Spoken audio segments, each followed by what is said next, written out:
there, everyone. How are you today? My name is Mark Rutherford.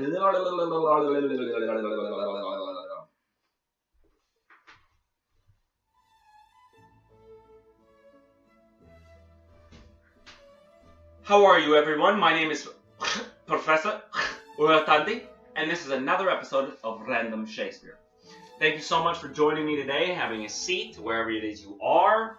It's very good that you've shown up and you've decided to take care of your bodies. You've decided to give yourself the right foods to make sure that your stomach and your mind have the right energy that it takes to be able to pay attention and not ever to forget what the hell I'm trying to bring up.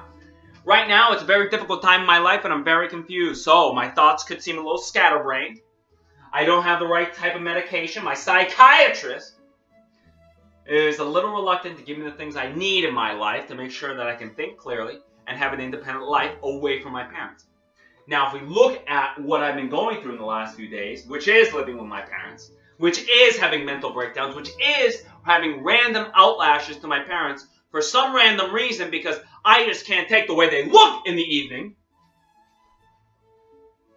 we're going to all have to deal with me in the fact that I am totally a bit unsettled at the moment.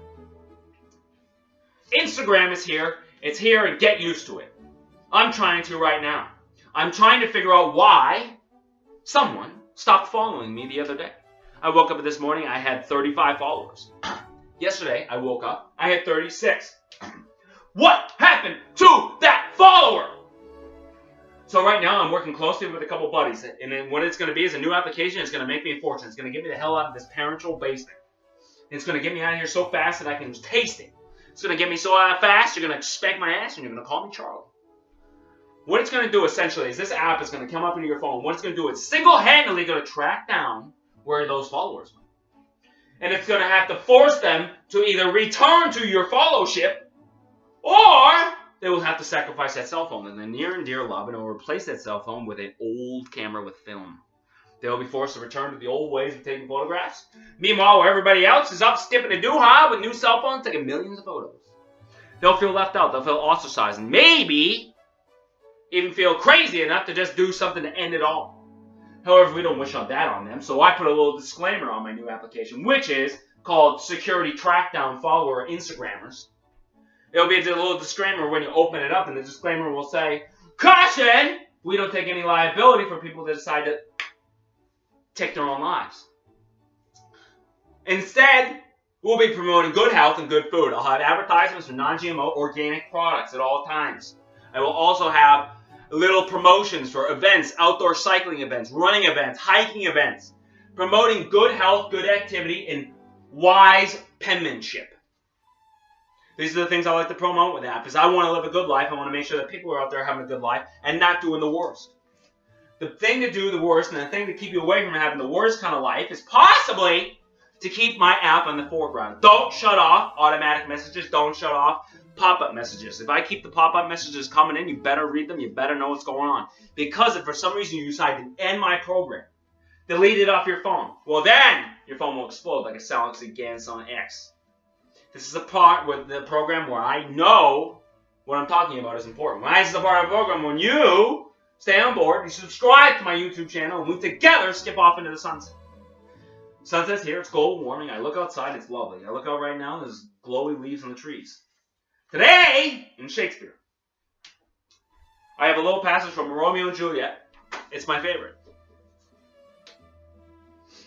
This is where Juliet says, "Oh, bid me leap, rather than marry Paris."